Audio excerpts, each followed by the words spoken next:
क्या आपने कभी सुना है एक ऐसी याददाश्त जिसे सिर्फ एक बार देखा या सुना और वो जिंदगी भर के लिए आपके दिमाग में दर्ज हो गई? इसे कहते हैं फोटोग्राफिक मेमोरी।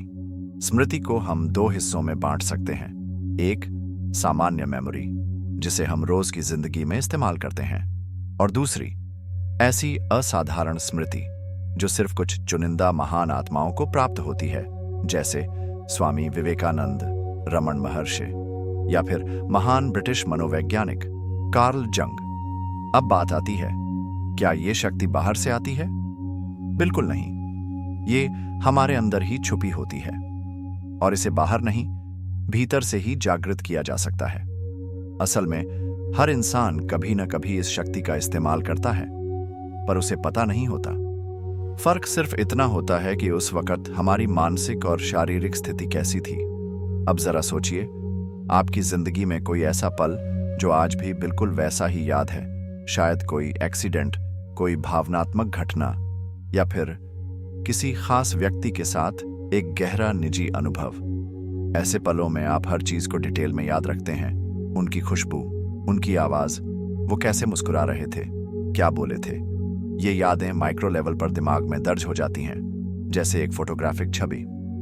अब सोचिए, कुछ बातें जो हम बार बार पढ़ते हैं फिर भी भूल जाते हैं, तो दोनों में फर्क क्या है? बस एक ही चीज, मनोदशा।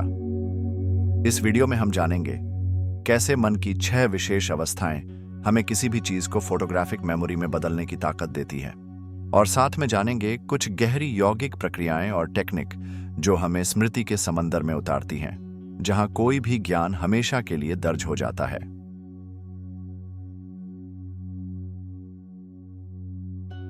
पहले समझते हैं पुनर्जन्म की स्मृति पर।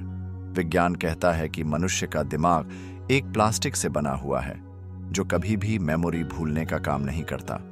जो हमने एक बार देख लिया, सुन लिया या फिर सोच लिया, वह चीज दिमाग के भीतर बन जाती है और एक गहराई में चली जाती है, जिसे सबकॉन्शियस माइंड के रूट्स मेमोरी कहा जाती है। तो फिर ऐसा तो क्या होता है पिछले जन्म की स्मृति में जो हम इस जन्म में याद नहीं कर पाते? क्या यह संभव है कि पिछले जन्म की, और ना कि पिछला एक जन्म, पिछले हमारे करोड़ों जन्म की स्मृति को याद किया जा सके? इस धरती पर बहुत से लोगों ने अपने पिछले जन्म की स्मृति के साथ जन्म लिया है, और ऐसे भी कई केस हुए हैं जिन्हें विज्ञान भी पूरी तरह नकार नहीं सका है। बहुत से लोग टीनेज में आते ही अपने पिछले जन्म की यादों को बहुत मजबूती से याद करते हैं और ऐसे सबूत भी दिखाते हैं जिनसे ये साबित होता है कि वो जो कह रहे हैं वो उनका पिछला जन्म ही रहा होगा। ऐसे उदाहरण आपने पहले भी सुने होंगे, लेकिन आज हम उन उदाहरणों की बात नहीं करेंगे, बल्कि उनके पीछे के कारणों की बात करेंगे। एक होती है आत्मा, यानी ब्रह्म शरीर, और दूसरी होती है चेतना, यानी कॉन्शियसनेस। चेतना आत्मा के विभागों का अनुभव करती है, और वही अनुभव हमारे मस्तिष्क के पर्दे पर चलता है। इसी कारण से कभी कभी आपने अनुभव किया होगा कि कोई ऐसी कुशलता, कोई ऐसा टैलेंट जो आपके अंदर पहले से ही है, और कुछ चीजें जिनमें सिर्फ आप ही सहज रूप से माहिर होते हैं। या फिर ऐसा भी होता है कि बिना किसी वजह के कोई इंसान या चीज आपको पसंद या नापसंद हो जाती है। कभी कोई जगह देखकर ऐसा महसूस होता है कि यहां कुछ हुआ होगा, और बाद में पता चलता है कि वही बात सच थी। आत्मा यानी सोल के 5 विभाग होते हैं: सूक्ष्म शरीर, कारण शरीर, संस्कार, वासना और कर्मा। जब ये 5 स्तंभ जो आत्मा के हैं, इन पर चेतना बैठती है, तो हमारे मस्तिष्क के पर्दे पर कल्पनाएं, विचार और भावनाएं सक्रिय हो जाती हैं। जैसे अगर चेतना वासना पर बैठ जाए तो काम, क्रोध, लोभ, अहंकार और खाने की इच्छा जैसे अनुभव सामने आते हैं। उसी तरह जब चेतना सूक्ष्म शरीर पर बैठती है और उसी सूक्ष्म शरीर में छिपी होती हैं कुल 7 ऊर्जाएं, जैसे कि मानस, बुद्धि, अहंकार, चित्त, प्राण, ज्ञानेंद्रियां और कर्मेंद्रियां, और इन सभी ऊर्जाओं के भी अपने अपने 5 प्रकार होते हैं। लेकिन हम फिलहाल इनके भीतर उतरने के बजाय अपने मुख्य विषय पर ध्यान देते हैं। जब चेतना चित्त पर बैठती है, तब पुराने जन्म के विचार, अनुभव, यादें सब सामने आने लगती हैं। चित्त एक ऐसा विभाग है जो एक जीवंत ऊर्जा से बना होता है, वही ऊर्जा जो ब्रह्मांड के प्रारंभ के समय से है, और हर जीव के भीतर रहती है। जब शरीर नष्ट हो जाता है तब भी यह ऊर्जा रहती है और ब्रह्मांड के अंत तक बनी रहती है। वही ऊर्जा जब कोई व्यक्ति चाहे अनजाने में ही सही स्पर्श कर लेता है तो उसके भीतर पिछले जन्म की यादें उभरने लगती हैं। संभव है कि आत्मा के 5 स्तंभों में से किसी व्यक्ति का चित्त का स्तंभ ज्यादा सक्रिय हो, और यही वजह हो सकती है कि कुछ लोग अपने पिछले जन्म को साफ साफ पहचानने का दावा करते हैं। किसी का कर्म वाला स्तंभ ज्यादा सक्रिय हो सकता है, जिससे वह व्यक्ति इस जीवन में कर्म पर ही फोकस करता है। इसी तरह शास्त्रों में एक त्रिया अवस्था बताई गई है, एक ऐसी अवस्था जिसमें चेतना शरीर, मन और सभी माया से बाहर निकल जाती है और फिर योगी की इच्छा के अनुसार आंतरिक या बाहरी यात्रा संभव हो जाती है। अगर कोई योगी त्रिया अवस्था में आत्मा के स्तंभ चित्त को छू सके और उसके भीतर उतरने की कोशिश करे तो यह भी संभव है कि वह अपने सभी जन्मों की ऊर्जा को बहुत करीब से अनुभव कर सके। सद्गुरु ने भी कभी अपने किसी अनुयायी से यह बात कही थी, लेकिन यह कार्य जितना संभव है उतना ही मुश्किल भी है। लाखों वर्षों में शायद कोई एक विरला ही होता है जो यहां तक पहुंच पाता है।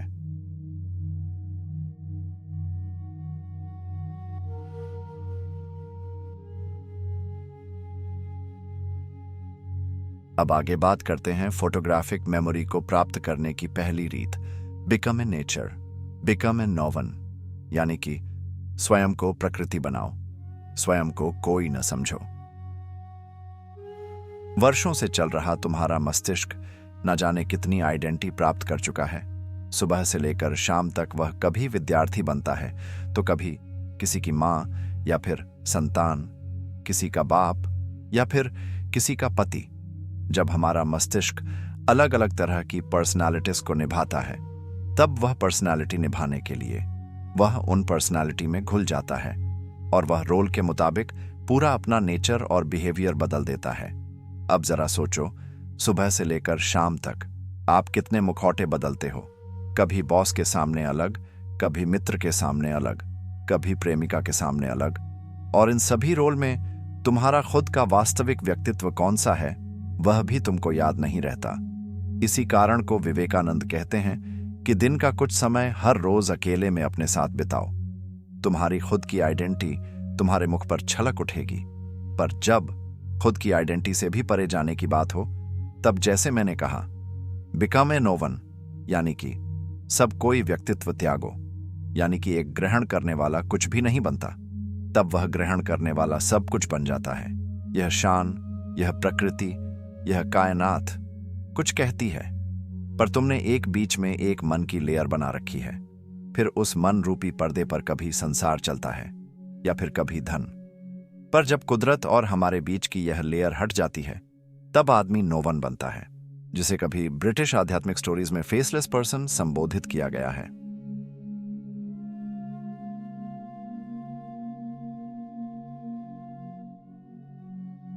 न्यूरोविज्ञान ने इसे आइडेटिक मेमोरी और हाइपरथीमीशिया के नाम से संबोधित किया है। यह बहुत ही रेयर होने वाली चीज है। जैसे अब तक कुल 66 लोग ही हैं जिन्हें कुदरती तौर पर इस प्रकार की मेमोरी और फोकस प्राप्त हुआ है। जब कोई छोटा बच्चा 6 साल से 12 साल तक होता है तब कुदरती तौर पर उनकी मेमोरी स्ट्रांग रहती है, जैसे वह कोई भी भाषा आसानी से सीख सकता है। पर जैसे वह उम्र में बड़ा होता है तब उसकी याद शक्ति, उसकी सीखने की क्षमता, उसकी ग्रहण करने की शक्ति में घटाव आ जाता है। विज्ञान ने इसे आइडेटिक मेमोरी कहा है, जो छोटी उम्र में शक्ति के रूप में मिलती है, फिर उम्र के साथ चली जाती है।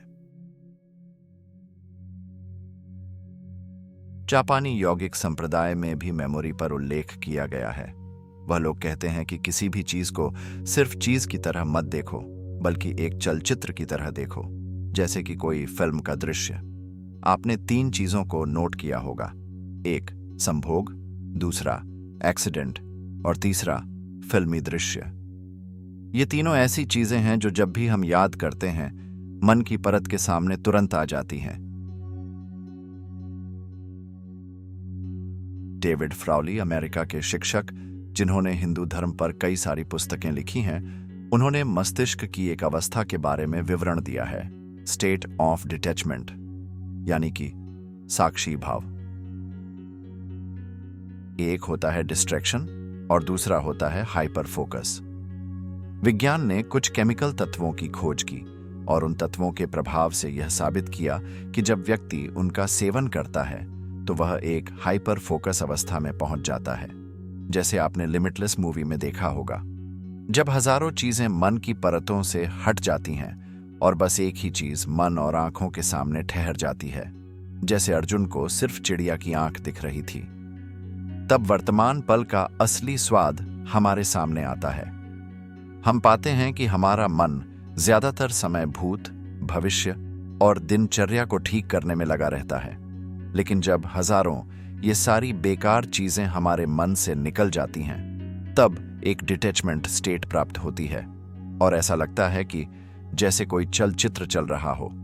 शास्त्रों ने भी सांकेतिक रूप से कहा है, वर्तमान समय में जीने वाला व्यक्ति कुछ अनोखा भेंट स्वरूप प्रमाण पाता है समय की तरफ से। शास्त्र ने इसे साक्षी भाव से संबोधित किया है। अब जरूरी नहीं है कि हम इस स्टेट में पहुंचने के लिए ड्रग्स का ही इस्तेमाल करें। खुली आंखों से की गई ध्यान की प्रैक्टिस भी एक समय पर समान परिणाम देने के लिए अनिवार्य है। जब भी आप कहीं भी बैठे हों तो एक बात याद रखें, वर्तमान में ध्यान ही मन से मुक्ति है। अपने कर्म पर, किसी चीज पर या फिर किसी मोमेंट पर ध्यान लगाएं और कुछ क्षण के लिए यह मान लीजिए, इस पल के अलावा मेरे जीवन में सब कुछ परफेक्ट चल रहा है। तब जाकर हमारा मन इस पल में टिकेगा। और जब यह प्रैक्टिस निरंतर चलती है, तब एक ऐसा समय आता है कि वही मोमेंट एक फोटोग्राफिक मोमेंट बन जाता है।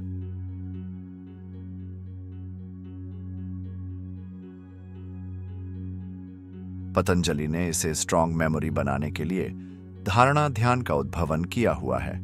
पूरे दिन में हो सके तो एक बार यह प्रैक्टिस का प्रयोग जरूर करें। कोई भी एक वस्तु अपने सामने रखें, जैसे कि दिया, और मन में एक संकल्प लें, मैं हूं और मेरे सामने बस यह एक दिया है। दुनिया, विचार, कर्म, कुटुंब, यहां पर ऐसी कोई चीज ही नहीं है। बस मुझे इसके अंदर उतरना है। कुछ पल के लिए जब हम जिम्मेदारियों से मुक्त होकर इस ऑब्जेक्ट के भीतर उतरते हैं और उस ऑब्जेक्ट को हमारे भीतर घुला देते हैं, तब उत्पन्न होता है इंपल्स डिटैचमेंट, यानी इंद्रियों से मुक्ति। साक्षी भाव अर्थात मेरी चेतना और सामने एक मूर्ति स्वरूप ऑब्जेक्ट एक हो जाती है और वह चीज तुम्हारे भीतर समा जाती है और तुम उसके भीतर। वो मोमेंट पूरी जिंदगी एक फोटोग्राफिक मेमोरी बनकर रह जाती है और याद शक्ति में भी नोट करने लायक गहरा बढ़ावा होता है।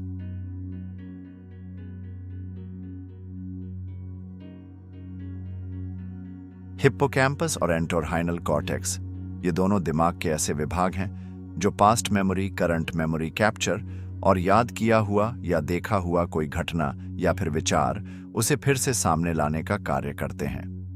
हिप्पोकैम्पस जैसे कि एक स्टोरेज मेमोरी हर चीज को एक जिप फाइल की तरह स्टोर करता जाता है, और एंटोरहाइनल कॉर्टेक्स एक ऐसा कर्मचारी जो जरूरत के वक्त उस फाइल को निकालकर तुरंत हमारे सामने हाजिर कर देता है। जैसे आपने सोचा उस व्यक्ति का मोबाइल नंबर क्या था, तो यह विभाग स्टोरेज से नंबर निकालकर सामने लाता है। इस प्रोसेस को ही कहा जाता है मेमोरी प्रोसेसिंग इवेंट। जितना सक्रिय विभाग उतनी ही उत्तम प्रोसेसिंग। अब मैंने जो पीछे 60 रेयर लोगों की चर्चा की, वैज्ञानिकों के मुताबिक उन सभी में एक चीज कॉमन निकली। इन दोनों विभागों का साइज सामान्य लोगों से बड़ा होना और उनमें ज्यादा सक्रियता होना। इसी के कारण वो एक शार्प और फोटोग्राफिक मेमोरी की भेंट को प्राप्त हुए। जैसे महर्षि वेदव्यास, जिसने महाभारत, उसके 1 लाख श्लोक, पुराण और वेदों की रचना की। ये सारी रचनाएं उनके मन के भीतर से ही निकली हुई थीं। अब देखा जाए तो उनका दिमाग तो एक नॉर्मल इंसान की तरह ही था, तो फिर उन्हें यह शक्ति कैसे प्राप्त हुई? जवाब है गहरी समाधि।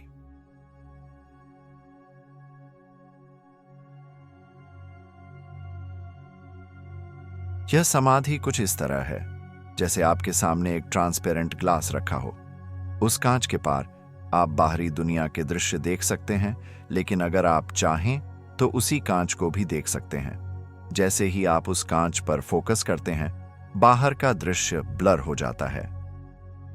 इस समाधि अवस्था को अगर हम मॉडर्न न्यूरोसाइंस और यौगिक विज्ञान से समझें तो विज्ञान इसे कहते हैं म्नेमोनिक एक्सरसाइज, यानी कल्पना से की जाने वाली ऐसी अभ्यास जिसमें व्यक्ति किसी वस्तु को अपने मन में कल्पना से देखता है, बारीकी से, जैसे वो वस्तु सच में सामने हो। इससे उसका दिमाग दो अद्भुत शक्तियां विकसित करता है, कल्पना शक्ति और याददाश्त। अब ठीक यही मेथड यौगिक विज्ञान में मिलता है, ध्यान की अवस्था में। जैसे त्राटक ध्यान, जहां हम एक दीपक को बाहर रखकर उसके ऊपर ध्यान करते हैं, उसी का भीतरी स्वरूप है समाधि, जहां दिया बाहर नहीं बल्कि अंदर जलता है। हम उसे अपने अंतर्मन में कल्पना करके देखते हैं, बिल्कुल वैसे ही जैसे कोई चलचित्र आंखों के सामने चलता है। जब यह अभ्यास लगातार होता है तो वही न्यूरोसाइंस कहता है मस्तिष्क उस कल्पना को रियल समझने लगता है, और यहीं से शुरू होता है फोटोग्राफिक मेमोरी का निर्माण।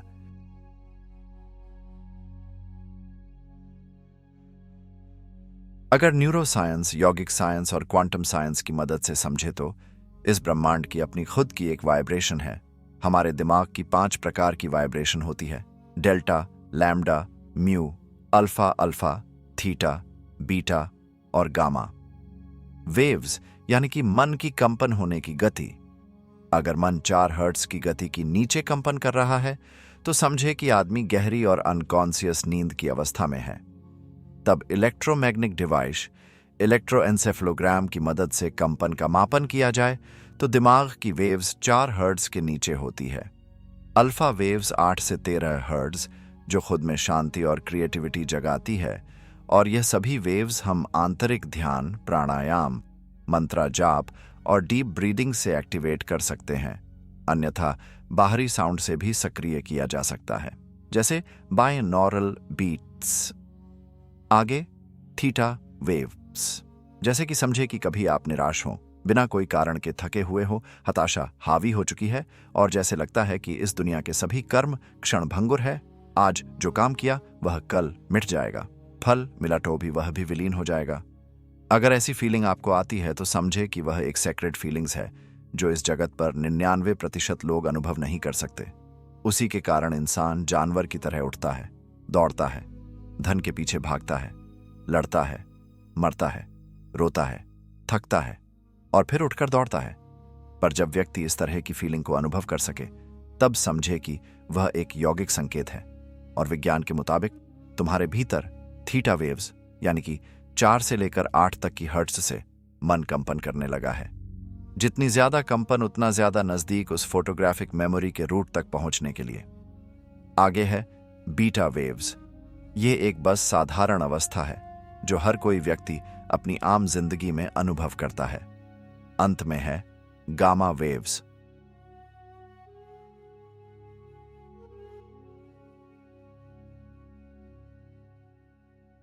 यौगिक शास्त्र ने फोटोग्राफिक मेमोरी को कुंभका पायांजलि के नाम से संबोधित किया है। कुंभका पायांजलि यानी कि दिमाग की गहरी वह अवस्था जहां पर खुली आंख से ध्यान, विचार और चित्त एक हो जाता है और एक ही स्रोत पर धारा की तरह बहता है। एक चित्त यानी कि स्टिलनेस। जब हाइपर फोकस के साथ यह कार्य किया जाता है, जैसे कि कोई अक्षर ध्यानपूर्वक पढ़ना, कोई शिल्पकला को ध्यान से देखना या फिर चित्रकला बनाना, तब भीतर से गामा वेव्स प्रोड्यूस होती है, जो दिमाग का अमीगडाला विभाग, जो मेमोरी के लिए जिम्मेदार होता है, उनके द्वारा ये वेव्स ट्रांसफर होती है प्रीफ्रंटल विभाग में। प्रीफ्रंटल विभाग जो याद रखना, सही डिसीजन लेना और रिकॉल मेमोरी के लिए जिम्मेदार होता है। जब यह वेव्स प्रीफ्रंटल में विभाजित होती है तब आदमी का ध्यान इतना हाइपर और स्ट्रांग बनता है, जैसे कि धर्म में दिखाई गई तीसरी आंख, कि सामने कोई भी चीज क्यों ना हो, उसे देखना, याद करना और फोटोग्राफिक मोमेंट बनाना आसान हो जाता है। यही चीज गामा वेव्स यानी कि कुंभका पायांजलि वह बाहरी मदद से भी हो सकती है, जैसे कि कोई शास्त्रीय संगीत, जैसे पुराने समय में विद्यार्थी सुनते थे एक विशेष प्रकार का शास्त्रीय संगीत जो गामा वेव्स को प्रोड्यूस करता था कुदरती द्वार से, फिर वह आंतरिक तरीके से उत्पन्न करें या बाह्य मदद से भीतर दाखिल करें, परिणाम तो सिमिलर ही मिलने वाले हैं।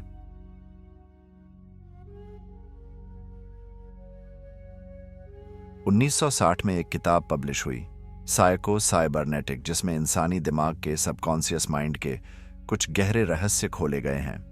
जैसे कि आपने अनुभव किया होगा कि सुबह से लेकर शाम तक जो दिनचर्या हम करते हैं, वही दिनचर्या काम समाप्त होने के बाद भी दिमाग के किसी कोने में विचार और कल्पना में चलती रहती है। जैसे दिमाग पूरी दिनचर्या को दोहराता हो, याद करता हो, और साथ में कुछ सेल्फ रियलाइजेशन भी चलता है, जैसे कि मोन उस दिनचर्या में कैसे प्रोग्रेस किया जाए, समस्याओं का समाधान क्या था और आगे बढ़ने की प्रेरणा क्या हो सकती है। यह प्रक्रिया कभी कभार हमारी इच्छा के बिना भी चलती रहती है, पर जैसे ही हम उस पर ध्यान देते हैं वैसे ही वह रुक जाती है। और जब हम उसे याद करने की कोशिश करते हैं कि अभी मैं क्या सोच रहा था, तो थोड़ा मुश्किल होता है उसे दोबारा पकड़ पाना। मुश्किल इसीलिए होती है क्योंकि वह कार्यशैली एक जीवंत बेहोशी की तरह होती है। जैसे कोई व्यक्ति नशे में हो, एक इग्नोरेंस की भावना के साथ, आधी नींद में। जैसे हम कुछ सुन तो रहे हों, पर जब कोई हमें जगा दे तो हमें यह तो याद रहता है कि हम सुन रहे थे, पर क्या सुन रहे थे यह याद नहीं रहता। चाहे वह प्रवचन दुख का हो या फिर सुख का। व्यक्ति ने इस प्रक्रिया को ओवरथिंकिंग का नाम दे दिया है। क्यों? क्योंकि वह इस शक्ति को पहचानने में और उनका उपयोग करने में असमर्थ है। जैसे कि वह इससे थक चुका हो, जैसे उसने इस पर काबू पाने की बहुत कोशिश की हो और हर बार असफल रहा हो। तो फिर जैसे अंगूर खट्टे होते हैं, जो चीज हाथ ना लगे उसे बदनाम कर दो और कह दो ये तो ओवरथिंकिंग है। चलो माना ओवरथिंकिंग है, पर वही विचार जो हम नहीं प्रोड्यूस करते, चाहे वे दुख के हों या सुख के, कल्पनाएं हों या लॉजिकल विश्लेषण, लगते तो हमें मीठे हैं ना। अगर दुख के विचार उठ जाएं और हम बस सुनते जाएं, जैसे मेरी किस्मत में वह स्त्री लिखी थी, पर मेरी भूल या फिर उनकी भूल के कारण मुझे न मिली। काश मैंने वो किया होता, काश मैंने वो ना किया होता, तो शायद वह मेरे पास होती, वगैरह वगैरह। अब ये किसी भी श्रेणी के विचार हो सकते हैं, पर अगर हम इन्हें एक दूसरी नजर से देखें तो ये विचार सत्य होते हैं, खुद की भलाई के वास्ते उठते हैं, खुद को समझने वाले होते हैं और संपूर्ण तरीके से लॉजिकल भी होते हैं। शायद इसी कारण से हम इन्हें बंद नहीं करना चाहते और बस सुनते रहते हैं।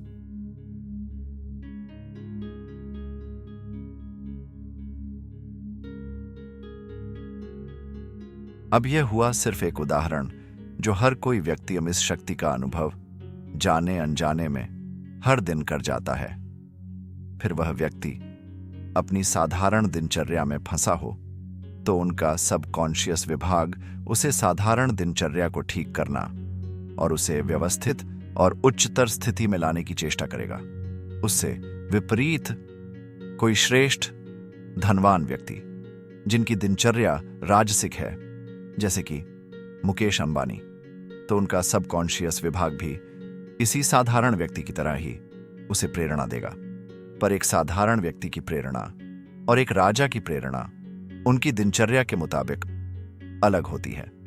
अब बात करते हैं दो चीजों पर, एक विवेकानंद की त्राटक तकनीक और दूसरा इस बुक में लिखी सबकॉन्शियस की शक्ति पर। असल में शरीर में एक ही चीज जीवंत है, वह है चेतना, यानी कि हम।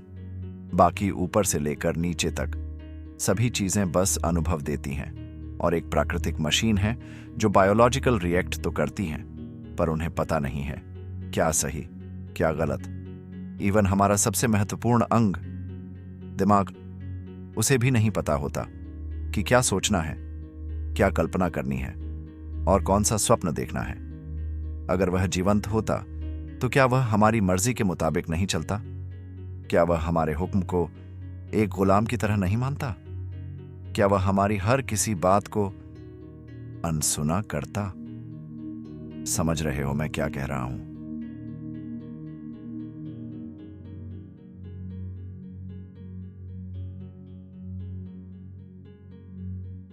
विज्ञान इस बात को नाटी दो तरह से साबित करती है। एक है पूर्ण, फिर तुम्हारी मर्जी हो या ना हो, अगर तुमने देखा तो कुछ समय के बाद वह चीज फिर से ट्रिगर होगी और सामने आएगा। अगर ना भी देखा जाए और संयम किया जाए तो वह और गहरा और मजबूत काल्पनिक विचार के रूप में प्रदर्शित होगा और मन की परत के सामने आएगा। जैसे मैंने कहा, दिमाग निर्जीव है, उसे नहीं पता सही क्या है, गलत क्या है। जो चीज हम पूरी शिद्दत से देखते हैं, उन्हें प्राप्त करने के लिए दिमाग अपनी सभी शक्ति का इस्तेमाल कर जाता है। फिर चाहे आप पोर्न देखते हो या फिर कोई अपने सपने पूरे करने की चीजों को। पोलैंड के एक साइकोलॉजिस्ट रॉबर्ट जाजोंक, जिन्होंने एक प्रयोग किया जो मेरा एक्सपोजर इफेक्ट के नाम से जाना गया।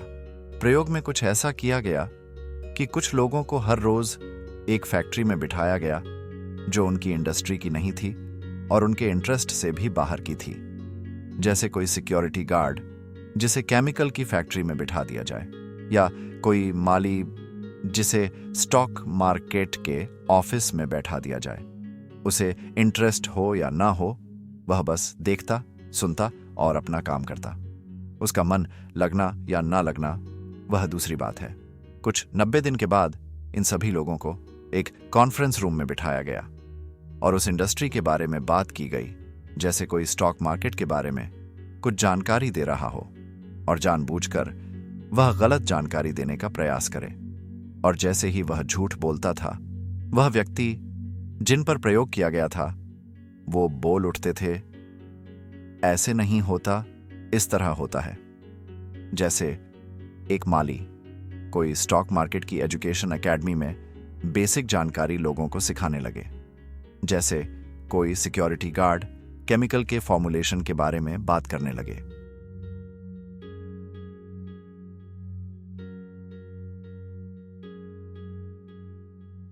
मेरे एक्सपोजर इफेक्ट यानी कि सबकॉन्शियस माइंड सुनता है, देखता है, सीखता है और फिर हमें ही सिखाता है। पुस्तक साइको साइबरनेटिक्स में भी यही सिखाया गया है कि किस तरह इस शक्ति का उपयोग हम जाने अनजाने में कर जाते हैं।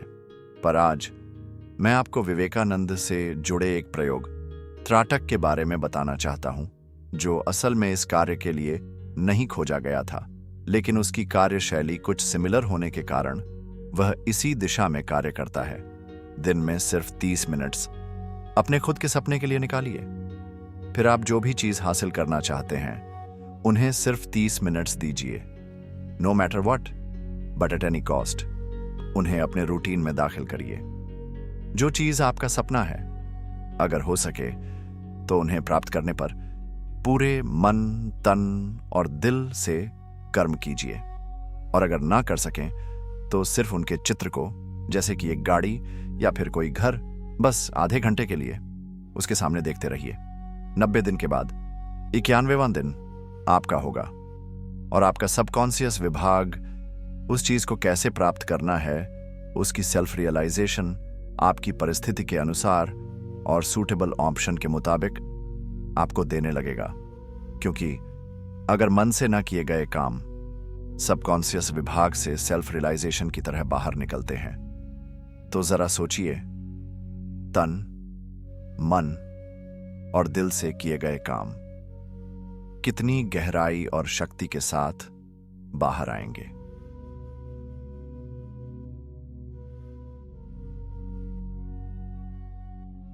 इस तरह के उदाहरण धर्म में भी बहुत सारे देखने को मिलते हैं। हो सकता है किसी भक्त को यह बात थोड़ी कड़वी भी लगे, जैसे कोई भक्त पूरे दिन बस मंत्र जाप करता हो, भगवान की मूर्ति देखा करता हो और समय बीतने के बाद वही विजुअलाइजेशन उसके मन के भीतर दिखने लगे। जैसे मैंने पहले भी कहा था, दिमाग तो निर्जीव है, उसे नहीं पता क्या दिखाना है, क्या सोचना है। वो तो बस हमारी एक्टिविटीज को अपग्रेड फॉर्म में हमारे सामने प्रस्तुत करता है।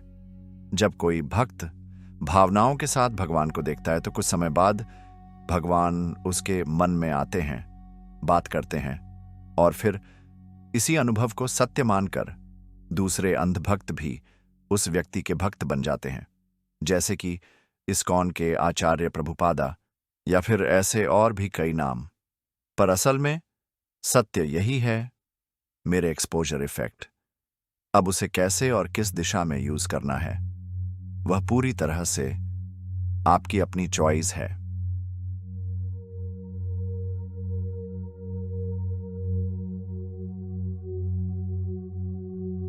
फोटोग्राफिक मेमोरी वो कोई साधारण चीज नहीं है। ये कुछ ऐसी प्रणाली है जिसे प्रोसेस होने में, याद करने में और थॉट्स को करेक्ट एंड परफेक्ट टाइमिंग के मुताबिक चलाने में कुछ खास खुराक की जरूरत होती है। और उस खुराक में जो सबसे बेस्ट है, जो सबसे शुद्ध और प्राकृतिक है, जो इस क्षमता को अचीव करने में सबसे गहरा प्रभाव डालती है, वो है वीर्य। बहुत सुना होगा आपने वीर्य की शक्ति के बारे में। जैसे वीर्य की शक्ति धूम मचाए, सामने कोई टिक न पाए। जिस तरह कोई व्हीकल चलता है तो उसे चलाने के लिए चाहिए होता है ईंधन, गैस। लेकिन एक और चीज होती है जो इंजन को स्मूथली चलाती है, वो है इंजन ऑयल। गैस के बिना गाड़ी नहीं चलेगी, लेकिन ऑयल के बिना गाड़ी मक्खन जैसी स्मूथ नहीं चलेगी। आवाज आएगी, घर्षण होगा, टूट फूट होगी। उसी तरह वीर्य है दिमाग का इंजन ऑयल। वो ब्रेन फ्लूइड्स की तरह पोषण देता है ब्रेन फंक्शन को।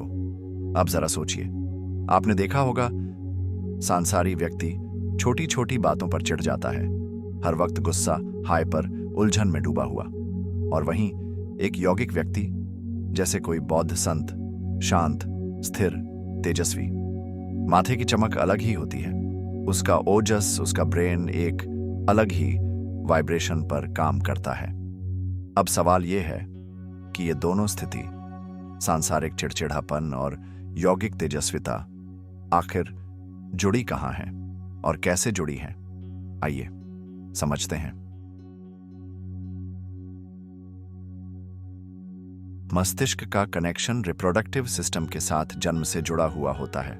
विज्ञान की नजर से समझे तो रिप्रोडक्टिव सिस्टम में एक सेल होता है जो 3 परत से बना हुआ होता है, जिसे जर्म लेयर कहते हैं। यह जर्म लेयर एक्टोडर्म, मेसोडर्म और एंडोडर्म नाम की परत से बने हुए होते हैं, जो दिमाग और शरीर के मेजर पार्ट्स जन्म के समय बनाने के लिए आगेवान होते हैं। जैसे कि एक्टोडर्म लेयर, जो पिता के स्पर्म से ऊर्जा निकालकर brain, spine, nervous system, pituitary gland और सेंसेस बनाता है। मेसोडर्म हार्ट, किडनी, बोन और मसल्स, और एंडोडर्म गट्स, रेस्पिरेटरी सिस्टम। मतलब पूरा शरीर रिप्रोडक्टिव सिस्टम के इन तीनों लेयर से ही बनते हैं, और यह तीनों लेयर पूरे जन्म हमारे साथ कनेक्टेड होती है और वीर्य रूप में इन सभी ऑर्गन्स बनाने की क्षमता रखती है। इसी कारण जब वीर्य आगे ट्रांसफर होता है तब यही सेम प्रोसेस होती है और आदमी का चेहरा और संस्कार भी उनके साथ समाविष्ट होते जाते हैं। जिस तरह हमारी मेंटालिटी वीर्य पे लागू होती है, जैसे वीर्य स्खलन, संभोग और संयम, उसी तरह यही नियम रिवर्स में भी कार्य करता है। जैसे कि कोई ब्रिज, जब यह नियम रिवर्स में कार्य करे, यानी कि वीर्य का प्रभाव मस्तिष्क पर, तब जाके शास्त्रों के मुताबिक ब्रह्मचर्यता और ब्रह्मचर्यता के प्रभाव हमें अनुभव होने लगते हैं। फिर वह प्रभाव तीनों लेयर के कारण पूरे शरीर में दिखने लगता है। इस तरह वीर्य और मस्तिष्क दोनों एक साथ इंटरकनेक्टेड होते हैं। जैसे धर्म की सूक्ष्मता में कहा गया है कि त्रिदेव यानी कि ब्रह्मा, विष्णु और महेश मनुष्य की रचना करते हैं, तो शायद हो सकता है कि धर्म ने इसी जर्म सेल्स के 3 परत की ही बात करी हो।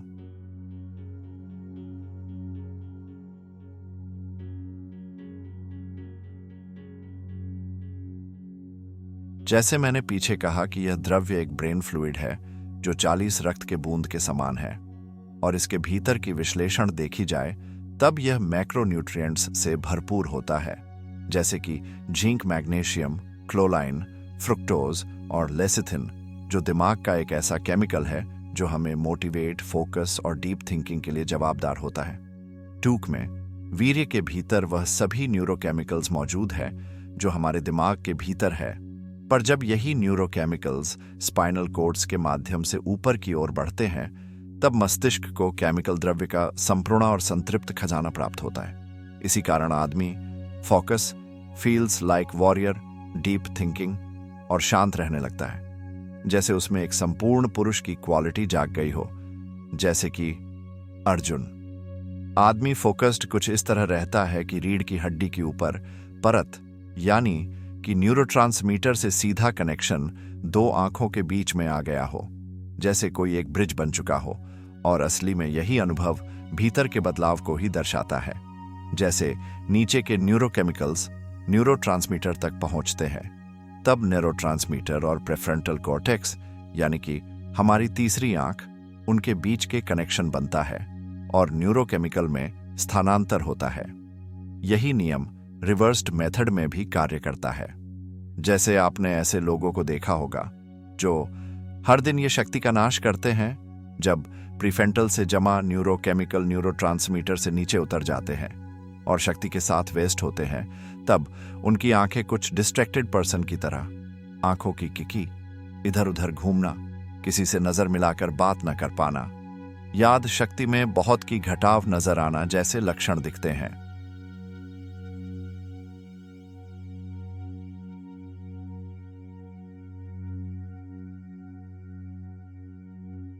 यही नियम उल्टा भी कार्य करता है। जो गति फॉरवर्ड है वो रिवर्स भी हो सकती है।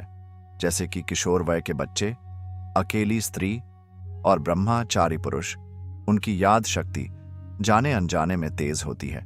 अगर बच्चे कुछ चीजें देख ले, याद रख ले, तो वह पूरी जिंदगी वह चीजों को नहीं भूलते। जैसे आपको आपकी बचपन की यादों के बारे में याद होगा, पर कल क्या हुआ था वह आपको याद करना थोड़ा मुश्किल हो सकता है। यही है फोटोग्राफिक मेमोरी और वीर्य की शक्ति का विस्तार। एक स्त्री में पुरुष से कम काम वासना और ज्यादा संयम होता है। उसी कारण उनकी वीर्य स्खलन की प्रवृत्ति न के बराबर होती है। जब ऐसी कोई स्त्री जो मानसिक तरीके से पूरी तरह स्वस्थ हो, तब उनकी याद शक्ति और एक गृहस्थ की याद शक्ति में जमीन आसमान का फर्क होता है। पतंजलि शास्त्र ने भी इसी चीज को ब्रह्मचर्य का पालन और उनके नियम से संबोधित किया हुआ है। फोटोग्राफिक मेमोरी तभी अचीव हो सकती है जब उनको चलाने के लिए एक ईंधन तुम्हारे भीतर पड़ा हो। और इस चीज का अगर अंश भर भी अनुभव करना चाहते हो तो 3 चीज अप्लाई करें। एक, शीर्षासन सन, जिनसे नीचे के न्यूरोकेमिकल गुरुत्वाकर्षण बल के कारण ऊपर की ओर बढ़ेंगे, जिनके कारण कुछ पल के लिए वह ब्रह्मचर्य का अनुभव मिल सकता है। दूसरा है, अपने पांव को सोते समय शरीर से ऊपर रखें, जैसे एक्सीडेंट हुआ दर्दी अपने दोनों पांव ऊपर की ओर बांध कर रखता है, उसी तरह। और दूसरा है मेडिटेशन विथ ब्रीदिंग फोकस, जो मूलाधार चक्र से ध्यान करके सहस्रार तक ले जाया जाता है और ध्यान में भी उस ऊर्जा की ताकत का अनुभव किया जाता है।